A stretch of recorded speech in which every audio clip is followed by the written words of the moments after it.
మారిన కోటిలింగ నిర్మిత మహాగణపతి ఏర్పాటుపై లంబోదర చారిటబుల్ ట్రస్ట్ కి ఇబ్బందులు మొదలయ్యాయి. చిన్నారి సాహితీ ఫిర్యాదు చేస్తూ ప్లాస్టర్ ఆఫ్ ప్యారిస్ తో చేసిన శివలింగాలకు రంగులద్దడం ద్వారా పర్యావరణానికి హాని కలుగుతుందని ఆవేదన వ్యక్తం చేసింది. దీంతో కోటిలింగాల దర్శనం నిలిపివేయగా దీనిపై వ్యాపారస్తులు ఆందోళనకు దిగారు. లంచాలు ఇవ్వకపోవడంతోనే దర్శనాలు ఆపేశారని నిర్వాహకులు ఆరోపిస్తున్నారు. దీంతో కోటిలింగ మహాగణపతి వ్యవహారం పెద్ద వివాదానికి దారితీసింది.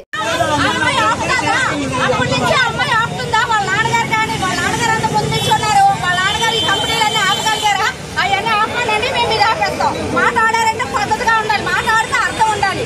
అంతేగాని ఏదో మా చేతుల్లో మేము ఏదైనా చేసినాలో ఆ అమ్మాయి ప్రశ్న అడుగుతా ఆ అమ్మాయి చేత వాళ్ళ లంచాలు అడిగారు, మేము ఇవ్వలేదు, పని మాకు లేదు, అందువల్ల ఇలా చేయించారు.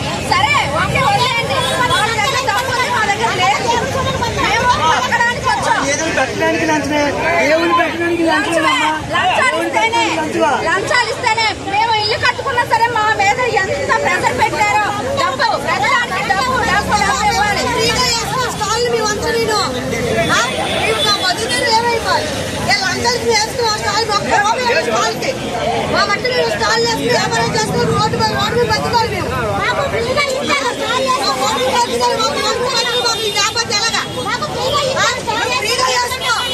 డబ్బు తీసుకొని ఇచ్చినారు మమ్మల్ని.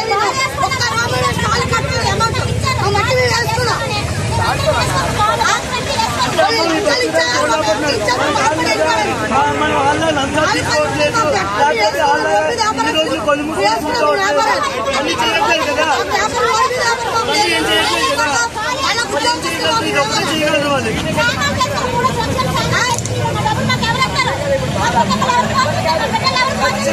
ఖచ్చితంగా అయితే గవర్నమెంట్ అందరికీ నష్టపరిహారం కల్పిస్తే కానీ ఇక్కడి నుంచి అప్పులు కదిలే ప్రసక్తి అయితే లేదు. ఎవ్వరు కదిలే ప్రసక్తి అయితే లేదు.